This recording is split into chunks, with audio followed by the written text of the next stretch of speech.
I think in the very first day we were sending out emails, we must have gotten 8 or 9 positive responses to set up appointments out of like 100 email sends. We're like, wow, this is amazing. This is going to work so fantastic. And I did temporarily say the challenge is everyone wants it. And there's a few things that end up happening there is either A, you do such a good job, they don't need you anymore because you got them all the leads in the world they needed. B, you simply run out of leads to email or to reach out to that's in their demographic. Or C, you just didn't get them the results they were looking for and they don't want to continue. So there's always a expiration date oftentimes on these engagements. 100%. And then you started at a really interesting time in cold email because at that point in 2016, cold email still worked pretty well with some pretty basic stuff. And I think SPF was out. DKIM might have been out, but DMARC hadn't come out yet. And between 2016 and 2018 is we saw, and Google launched their TensorFlow anti-spam tools, and we saw reply rates just plummet. Yeah.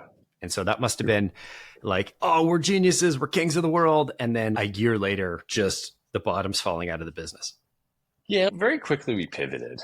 Good job. Yeah, we were like, this is not a long-term sustainable business, writing cold emails, setting up cold email platforms, sending out emails. Listen, it's still a business. I think there's probably, I get like at least a dozen emails a day saying I want to do your outbound email marketing. But at the time, we were also getting into marketing automation systems. And clients were like, hey, you're doing cold email marketing. Can you also just do our content marketing or newsletter marketing, set up marketing automation, set up our newsletters. And so we started getting into marketing automation originally with a system called Mautic, which I'm not sure if you heard of, but it's an open source marketing automation system. It's still in existence to this day. Cool. And we're like, yeah, let's start with that. HubSpot was there. I'll get to that in a minute. That'll be awesome. We can go in and you can set this up for clients. And there's more professional services work, not just the actual act of actually sending the emails.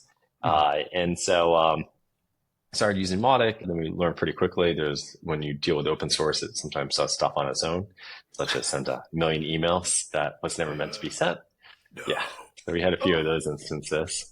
A couple of those instances, a couple of times getting burned. You're like, let's go look for the best platform on the market. And that ended up being HubSpot, and HubSpot was on this upward trajectory.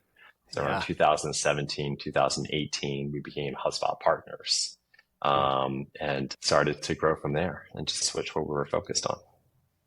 I love it. So you started off on it's funny. We used to, so Aaron, my co-founder in the original entity that started as Predictable Revenue, I started a company, Aaron started a company, we merged in 2014. Yeah. And Aaron and Brian from the founder of HubSpot are buddies or know each other. And Brian spots all inbound. Correct. And I remember one of the first SaaSters, we were a sponsor and HubSpot was a sponsor. And obviously HubSpot was a much, much bigger sponsor, but Brian was walking by our booth all the time and he'd look at us and give us the finger and smile. And not in an actual being a dick way, but just funny. You're the two opposite ideologies. And it always just, that always stuck with me. Just what a funny, silly guy he was.